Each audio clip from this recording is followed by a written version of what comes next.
wait a moment. Oh, wait, no, this does actually need to be on both displays. Display this. No one can see it, but that's okay.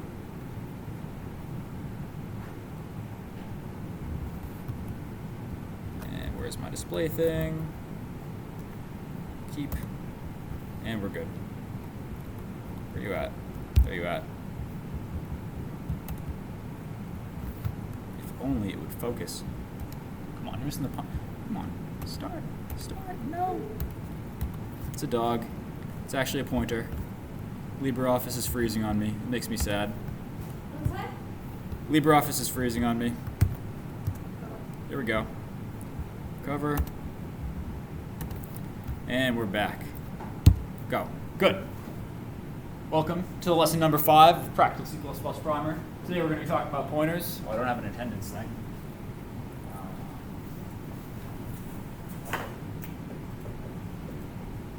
Good. Send it. Today we're going to be talking about pointers, and we're going to be going over what they are, why you should use them, and how they apply to what we've talked about before, vectors, the STL, and inheritance. So before we get into it, questions. I received an all-time low number of assignments this weekend, which was okay because I was at a concert for Saturday, and I didn't have as much time to go over them, but it would be nice to get more assignments so that I can go over them and know that you guys are actually doing things and I'm not wasting my time here. If you don't want to do them, that's okay, but I'd prefer if you did. So are there any questions on the assignments, anything that I can answer that I did not previously answer that you felt too shy to send me something over Slack? Because I'm very intimidating. Yes?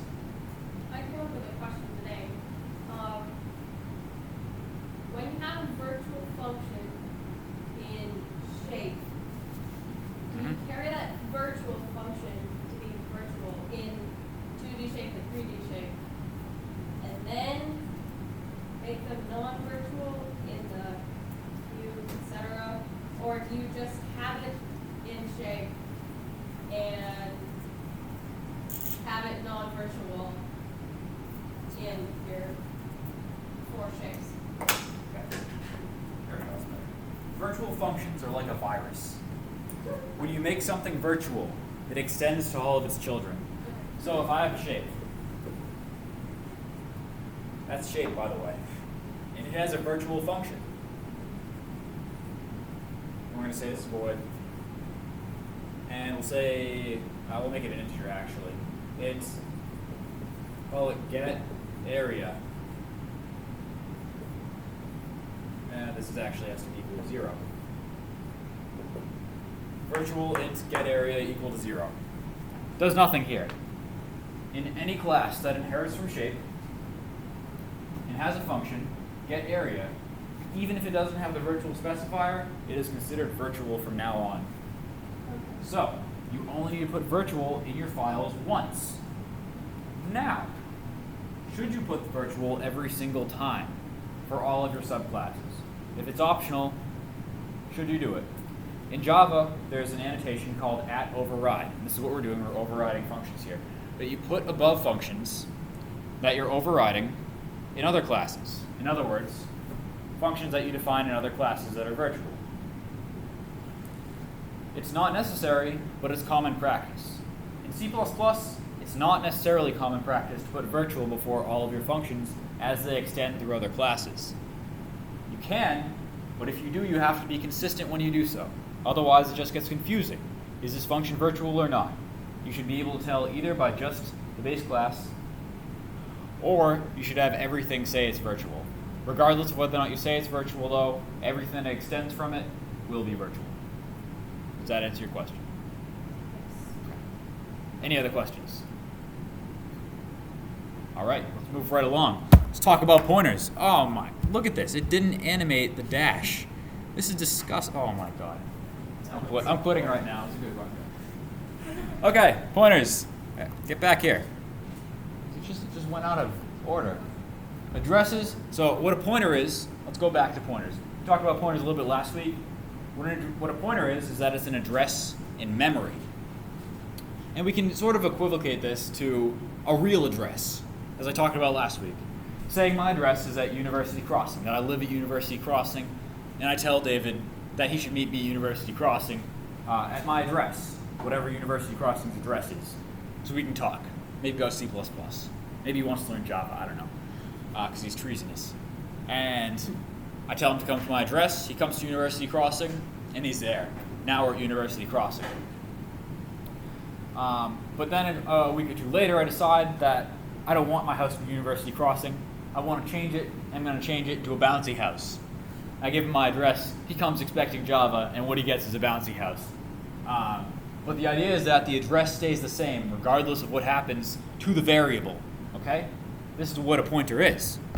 So, because of this, we can make modifications to variables outside of their scope. So, if I have, let's go to any random file. Oh, it's a fragment. This is Android. Get out of here. We're just going to make a quick example. Main. Let's make this big. That keyboard shortcut doesn't work. If we have main, and we're going to make an int I equals, actually int num equals 5, and we're going to make a function real quick. And we're going to say this is void and num modifier. Oh. And this is going to take an integer, and it's going to be number. And then we're going to define this down here.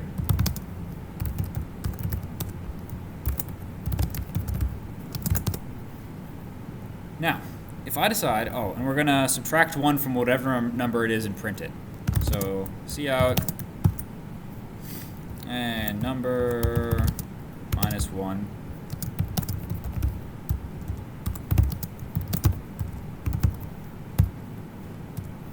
And number minus equals 1. And food. Actually, we're not going to run this yet. So what happens is that if I pass in to this function right here, num modifier, if I pass our number in, so called num modifier, I'm going to pass in our num, what's going to happen to this number right here? Does it change at all? It doesn't. That's correct. What happens is that we pass in this number 5, we copy it over to this, comes this variable right here, we subtract 1 from it, and then we print it out here. But since we made a copy of it, it doesn't matter. Our number right here is still the same. So to prove it, we're actually going to compile this right now. Spoke too soon when I said I wasn't going to. And using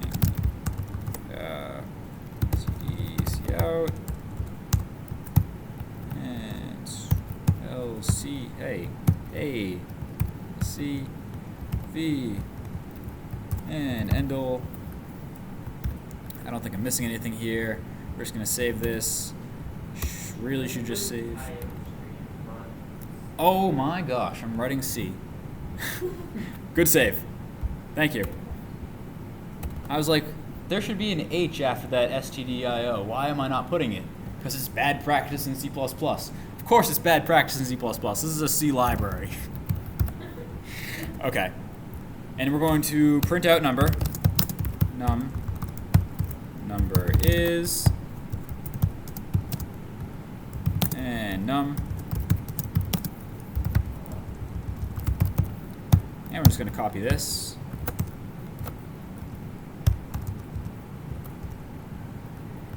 All right. When we compile this program, we're going to print out the number, what it is. We're going to call this function, pass the number in. It will print out number minus 1, and then the number minus 1. And then we're going to print out this variable again. Okay? So let's actually do it. Terminal, there you are. And I don't have, excuse me, I don't have a, did I really name it untitled.cpp? Oh my god. We're going to compile this, and I didn't use a template repository here, so bear with me. Going to make it big. We're going to run our file, and we got number minus, oh, I didn't do a space. I'm sorry, that was confusing. Number minus 1, one more time. And here we have number is 5, number minus 1 is 4, and number is 5. We didn't change the variable at all, we just passed it through. Alright? Are there any questions so far? Does this make sense?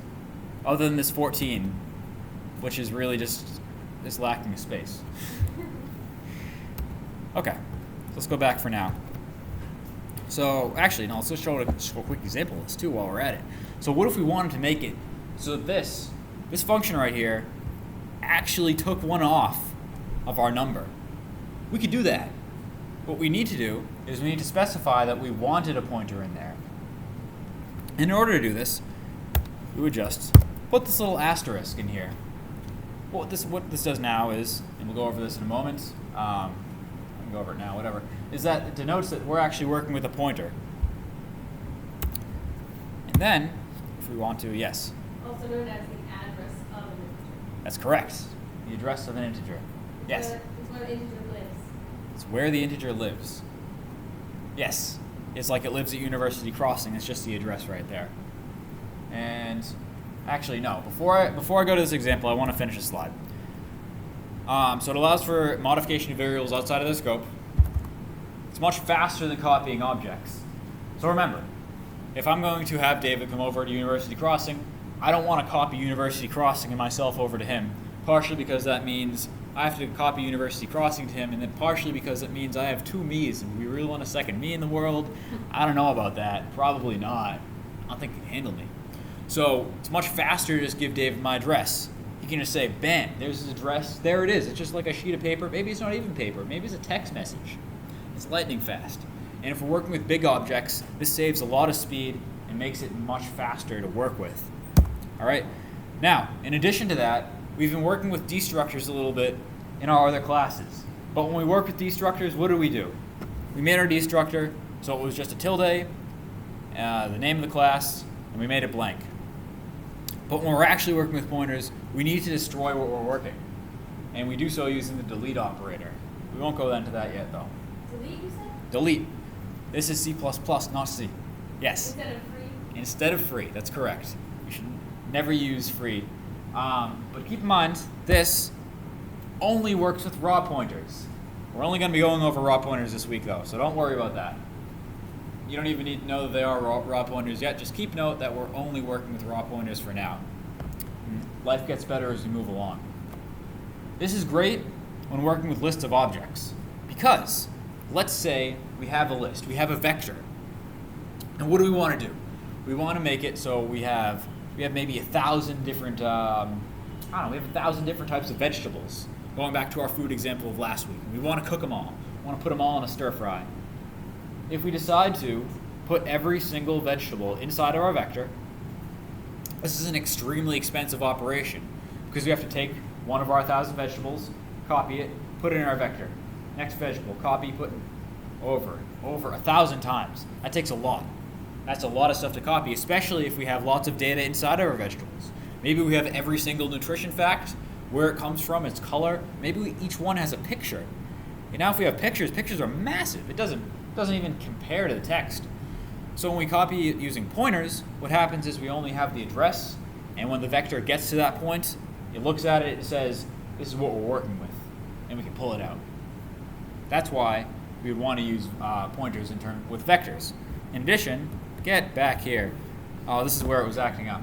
In addition, we also need it for inheritance, and we'll go over that in just a moment. Not just yet. So let's go back to our example. So what we've done right here with this is that we've added our little asterisk, and we've made it so we're now working with a pointer number. Okay? So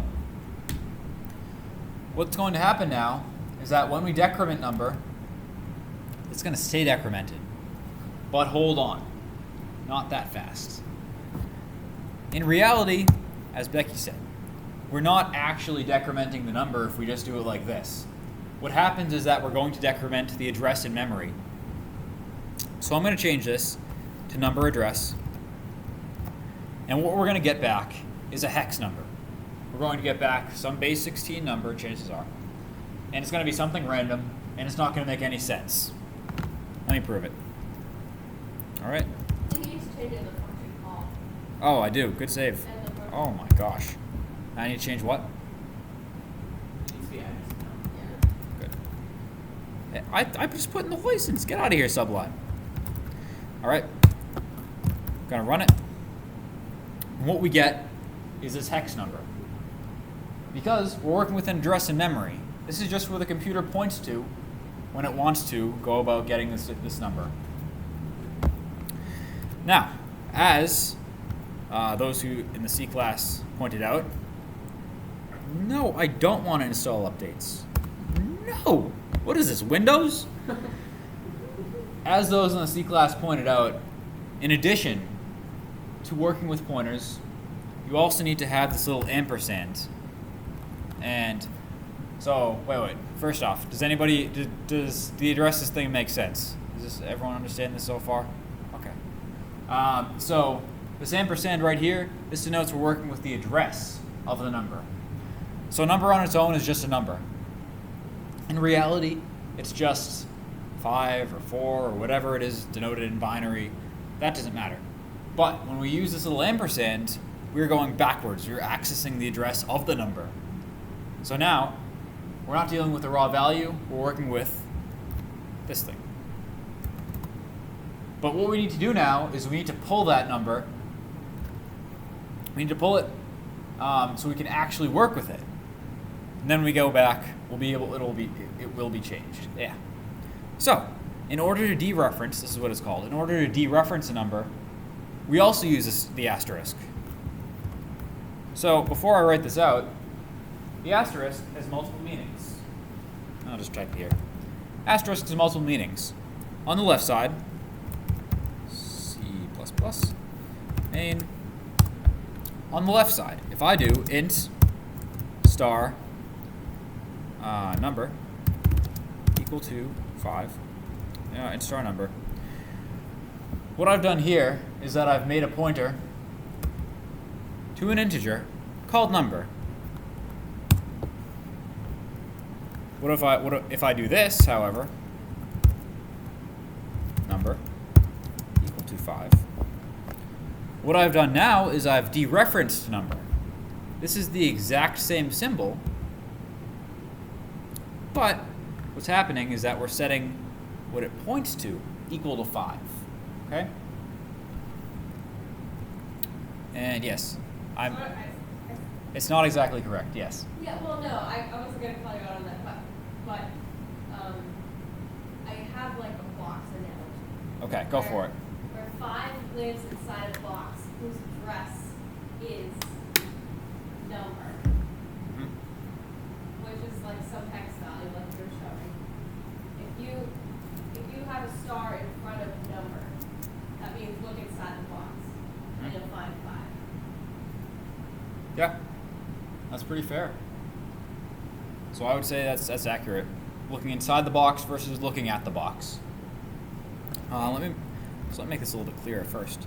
Make another int address and int number equal to 5. Okay, was that a question? Yep. Yes. Do you need the parentheses when you're dereferencing, or can you just put them? 'Cause I think in C you just put the asterisk. You can just put the asterisk. I always like to be safe, just to make sure, but you don't need them right No, now. that's fine. I actually like the parentheses more. It just specifies. I just don't want the possibility of messing up dereferencing versus dereferencing too early, dereferencing too late. So I'm just saying with just parens for now. So now if I decide to do dereference address equal to 5 equal to number, I'm sorry. Or yes. Now we've set address equal to number. And what we've done is we've dereferenced address and we've set it equal to number. However, if we want to make this stick, what we have to do is we need to get the address of number. Now, number in and of itself isn't a pointer. It's just a regular integer. But what if we want to get the address of number? We do exactly what we did before, which is say we use the ampersand. So what I'm going to do is say address equal to ampersand number. This will stick. Let's get rid of this. And now if I want to print out our number, then we need to dereference it. So this will be cout. We're actually not going to compile this, so I'm not going to include all this stuff. But cout, address, handle, like this. So what we've done here is we've used one operator two ways and an ampersand. This ampersand right here makes it so that this number is a pointer. This asterisk right here makes it so this thing that was a pointer is now just a standard number.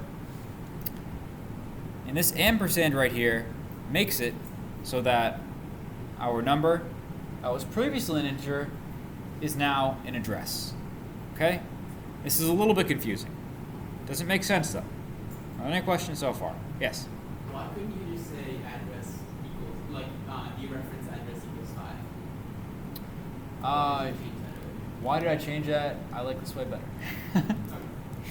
I just prefer it.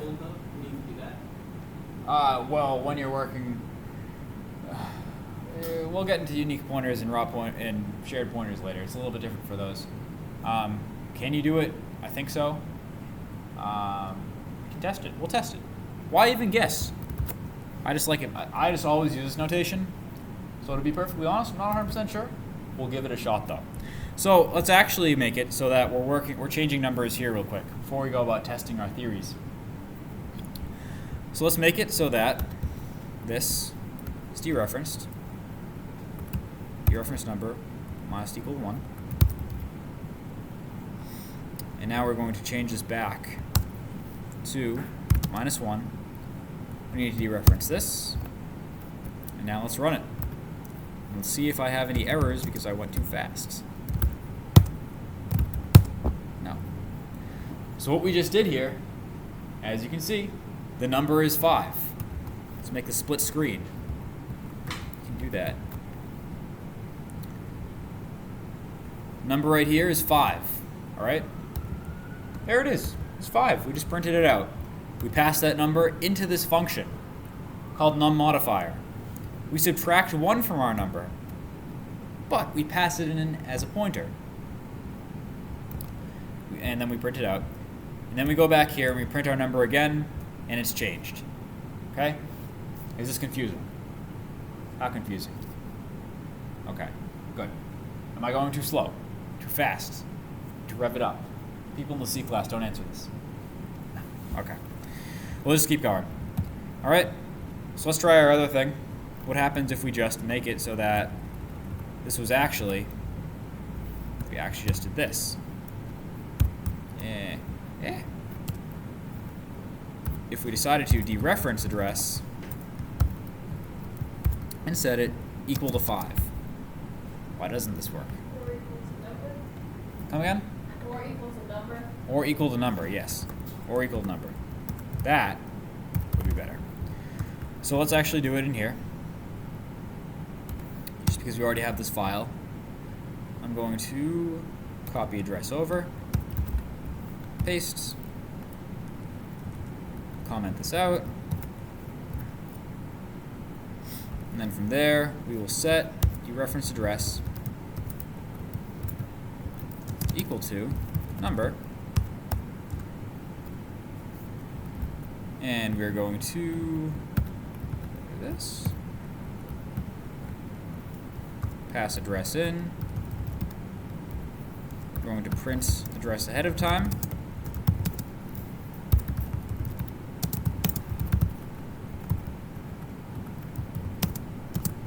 and this is going to be address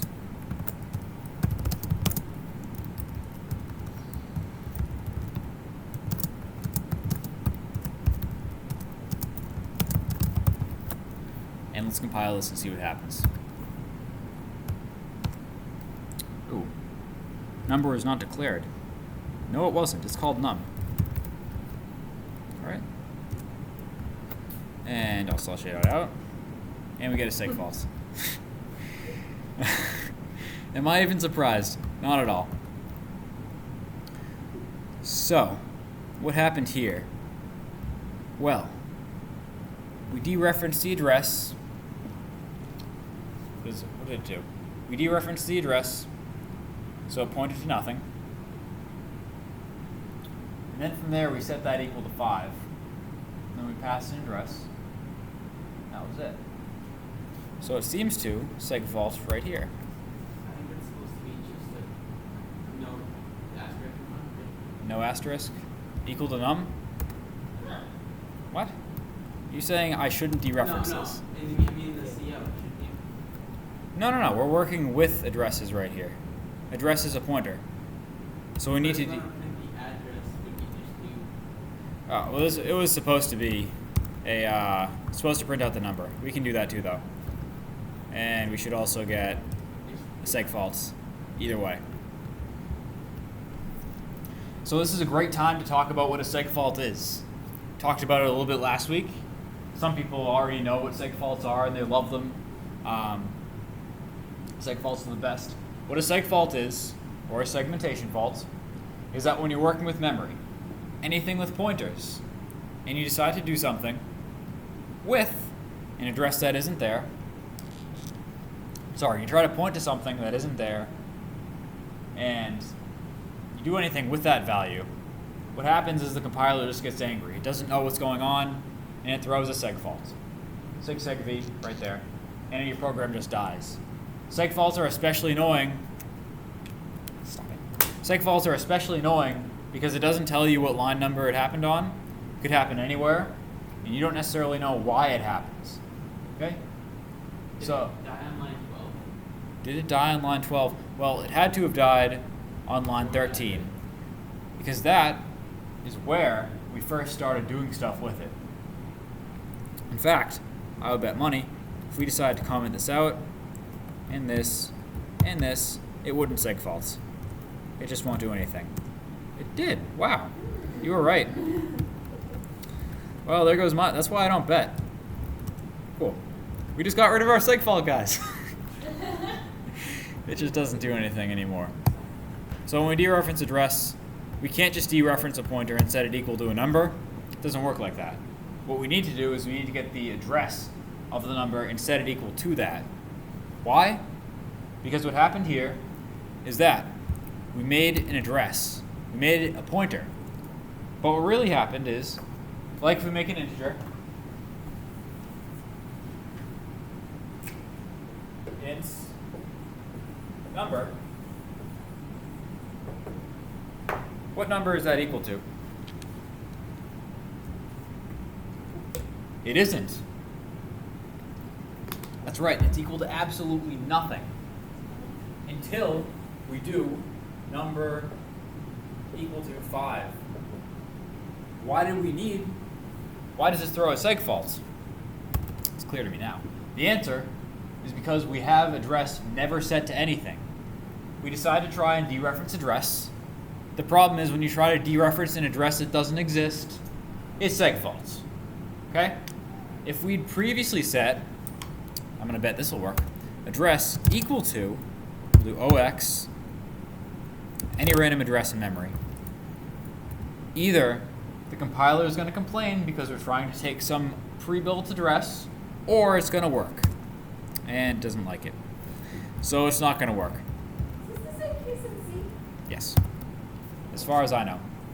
But in C, you can do like star address equals 5. Really? You can change the value. Do it in the declaration. Yeah, if you do it in the declaration, you should do it in the declaration? You can't just get the address of 5. 5 isn't a variable. No, but you can modify what's at the address. No, you can be like int pointer to address equals 5, and it puts 5 where address points to it. Really? I think that's wrong. In fact, I'm saying that is wrong. See, because we're trying to set a pointer equal to the number 5. That's the type error.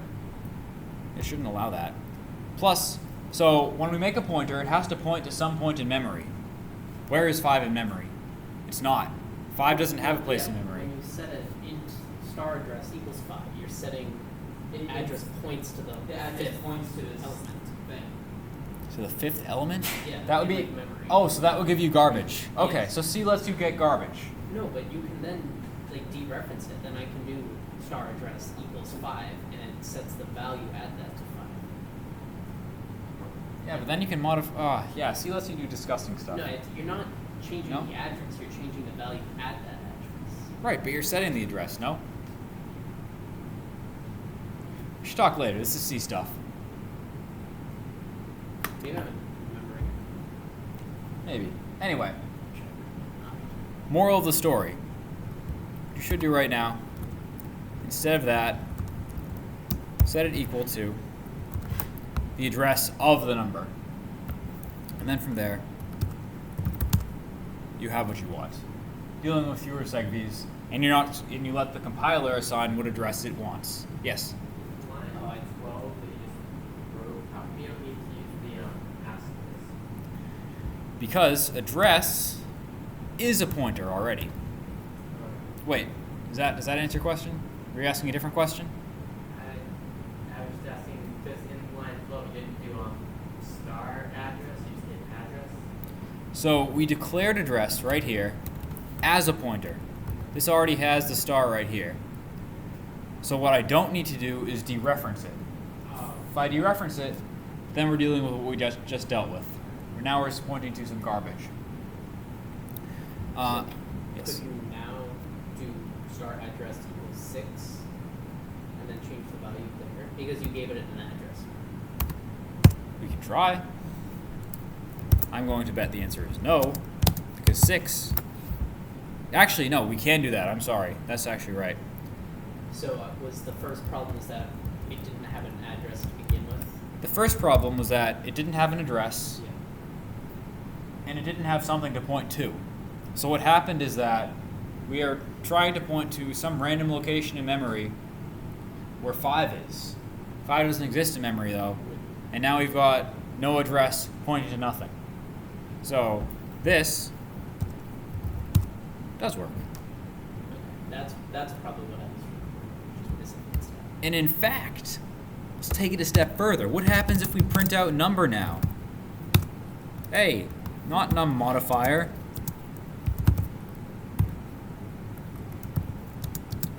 And num. Let's print it out.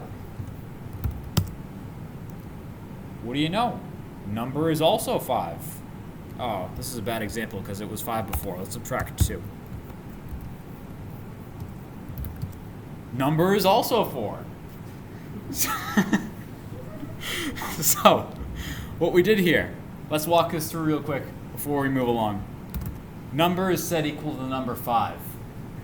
We set address, which is a pointer to an integer, equal to the address of number. Okay? Strong. All right? Number equal to 5. Address nothing. Okay? So this line right here. We set the address equal to number. It points to it. Then from here, we set the dereferenced address equal to 6. So here we have the address. This is the dereferenced number. We're setting this equal to 6. Okay? And from there, we print out dereferenced address. We get 6. We pass that into our function, and we subtract 2. So this is also another pointer. So now we have number in our other function, also pointing. Actually, yeah. Yeah, it's just a different name. Also pointing to this. No, it's not. I didn't do that. There's a subtract 2. Minus 2, this is 4. And then we go about printing them all again. So even though we didn't technically touch the variable number, we actually touched it because we're pointing to it. this make sense? Have I lost anyone? No? Good. I'm like Google Maps with C++. That's how we do it. Cool. So what am I missing here? Nothing. Oh man, I meant to put this up. These are some pointers, guys. Cool. Let's move right along. So looping, no animations again? Looping through vectors. So now we're going to jump back. We talked about pointers. Let's talk about vectors again. Vectors are very important, and we can use this information in just about any other type of data structure in the STL. This includes, whatever, we're going to go into that. So there are two main ways to go through vectors. We can either loop through them, like we do with standard array, using a size, or we can use iterators. We'll go over that in a moment. Both of them work equally well, in most ways, but iterators are considered the better way. They're considered the standard way, I'm sorry. So let's actually go through. We're going to make a vector, and we're going to loop through it. All right? I'm going to go back. We're going to take this here. This is our code. And we're going to get rid of what we don't need. So I'm going to make a vector, include vector, and using std vector. Now I'm going to remove these. I'm going to make a vector, vector int, and vector, no, name, num list. All right. I'm going to make some numbers and I'll push them back. So at the very end, so num lists dot push back, and I'll say 5. I'll copy, paste, paste, paste. I'm going to change these to 9, 1, and 42. So now we have a number list, and what our number list looks like is 5, 1, 5, 9, 9, 1, 42. Okay? So now, let's loop through this list and print out all of the numbers in it. And we're going to do it the first way. We're going to do it based off of range. The best way to do this, you can use, well actually, you can do this using a while loop or a for loop. The choice is really yours, but it doesn't matter. We're going to use a for loop because I like for loops. So for int I equals 0, start at the lowest one, I less than, here we do vector, num lists dot size, we're going to do plus plus I. All right. Now, vector has this beautiful built-in function right here that just lets you get the size of the vector. Done. Let's print out everything in it. Cout, and we're going to say number in vector. Let's do a colon. And we'll do num lists I.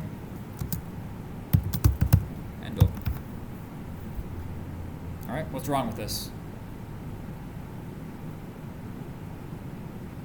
Probably nothing. Here's a trick question. Okay.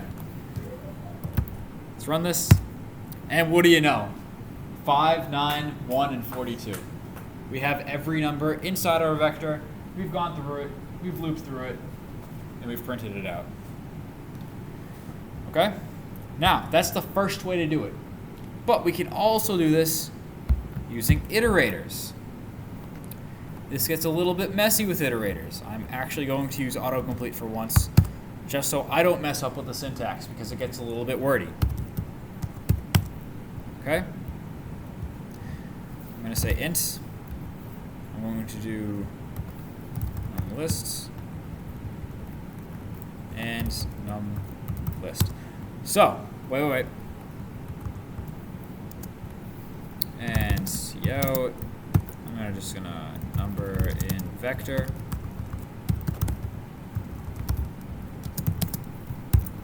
I and go. What did I just do here? Let's explain. So what I did was I used what's called an iterator. What an iterator is it's also a pointer. It's a way for quickly going through everything inside of your vector. So what an iterator does is that, leave my marker over here, is that it points to the first object, begin, and then from there, every time we go through, we're going to print it out. So we dereference I, we get what we want, we print it. We then add 1 to I. So the question is why? If you don't know what pointer arithmetic is, let's go over that real quick. So when we're working with pointers, we're working with addresses. So let's say this address right here is OX 1, 2, 3, no, I'll do 1, 1, 1, 1. 1, 1, 1.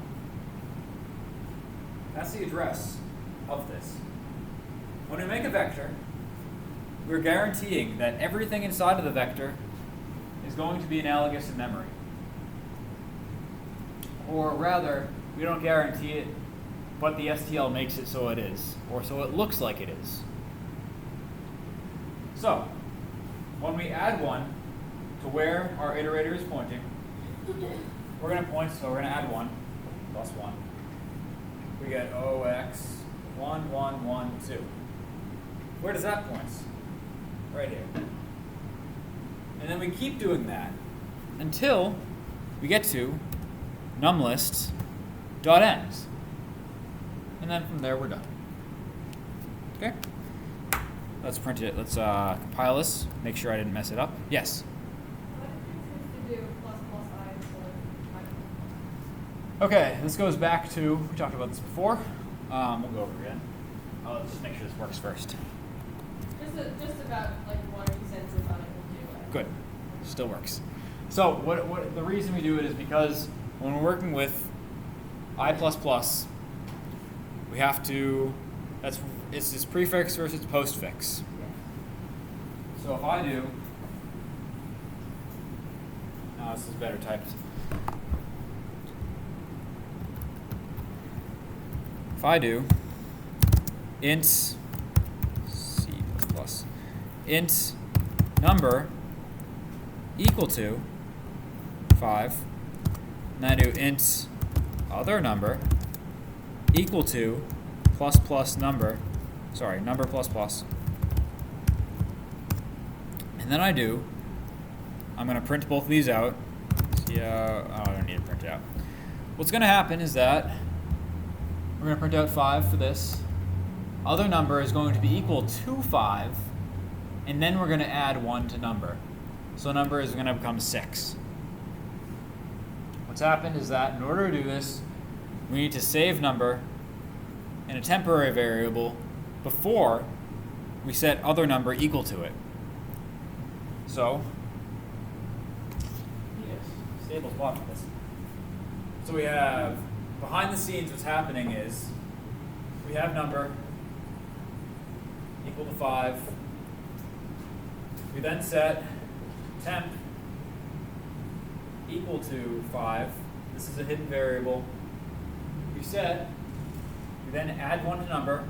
So number equals 6. And then we set other number equal to temp. Man, it's a chicken scratch. So what we had to do is we had to do an extra copy. We had to copy over temp, then we got to add 1, then we set other number equal to temp. This is an extra operation. We want to make our code as fast as we possibly can. It seems small here, but when we're working with objects that have lots of different fields and we have to copy every single one over, from there, it's much more expensive.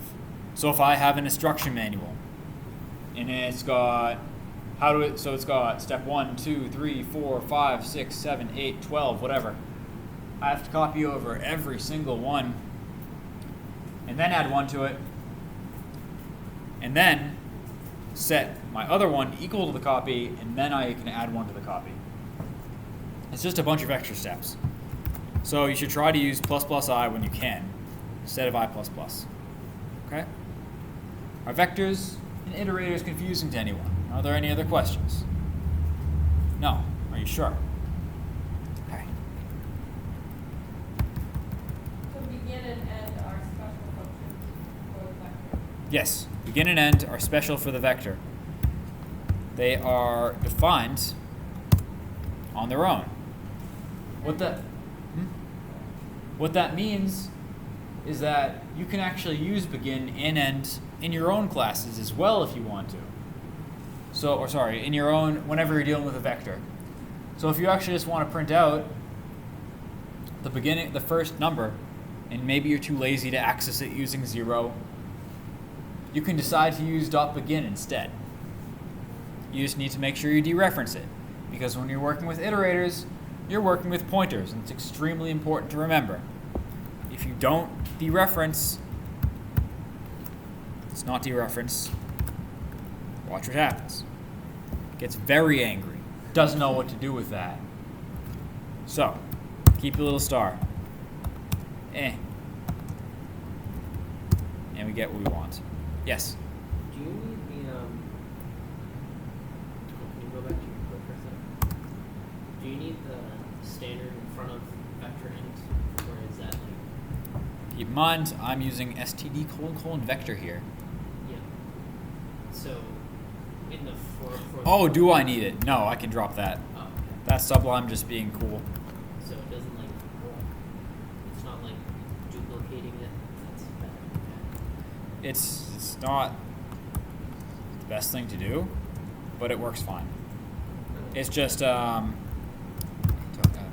it just becomes repetitive, Yeah. but it's not going to mess anything up. Anything? Yes. Is there a vector that's not a standard vector? Are there those common? You can make your own vector. Those boost vectors. There's boost vectors. There's another very common library that lots and lots of people use with C++. Because C++ is a standard library, you might not even guess it, going off of what I've gone over so far, isn't super robust.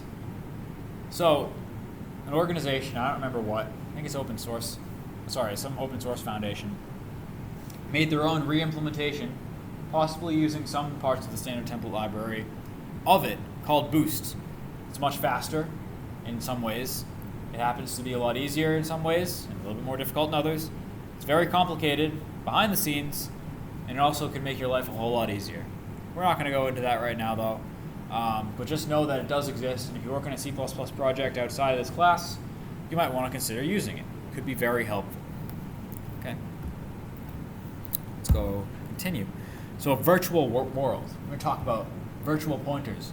So what happens when we mix inheritance into all of this? We only have 10 minutes left.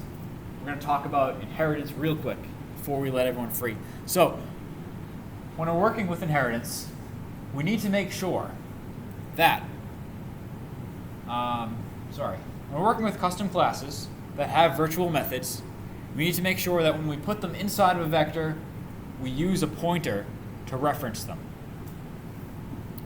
To insert them. This is because when we're working with the virtual pointer table, I don't want to go too far into this because this is more theory than is needed to know how to write the code. It needs to be a pointer so it can access and jump through the methods and get to the method that we want. Okay? So just know, when you're working with a vector of custom classes with virtual methods, you need to set them to be pointers. Okay? Go into more of that. Why is it going backwards? It's going backwards. Oh, this is wacky. I thought I could have sworn I had more. No, I don't. Okay. And I have a copy of this array, whatever. That's why it's going backwards.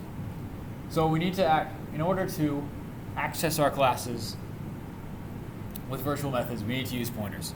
And we got an example. There's an example right there. No. Rather than write a full example right now, I'm actually going to pull down from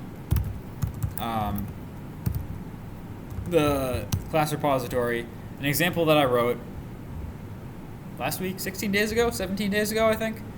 Let me go over. Account repository. There it is. This is inheritance tutorial. I'm just going to clone this real quick. So, all right, and let's go into inheritance. Let's close this tube real quick. Gone. And we'll go into our source. Simple star. cd include simple star. All right. This is pretty much the example we talked about last week with foods. All sorts of foods all over the place. We have our eggs, we've got our bread, bananas, all that jazz. Each one inherits from food, and food itself has a virtual method here, cook food. So let's show a quick example of looping through a vector of base classes food that are really derived classes. I'm going to go to main.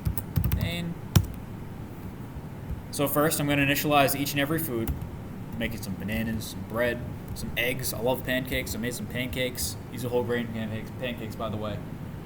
And then here, we make a vector of type pointer to food. It is a food, but it's really of type pointer to food. Next, what's going to happen is we're going to push each one of these to the back of our vector. So, make our vector. And we're going to put the address. That's a terrible ampersand. Just pretend these are work addresses. We're going to put bananas in here. And then we're going to put bread. And then we're going to put eggs. And finally we're going to put pancakes. That's our vector. Those are all pointers. So from here, I call this function called check preparedness. Check preparedness loops through our vector and tests to see if it's cooked. Now, what's different? We have a vector to a pointer of items to cook. So previously, when you wanted to access methods in your class, you needed to use the dot operator. You would do bread dot is cooked. When you're working with pointers, you use the arrow operator. I forget what it's called. I actually think the arrow operator is really called the dot operator, but I'm not going to say that because that's confusing. So we're going to use the arrow operator, and we're going to access from a pointer our method is cooked.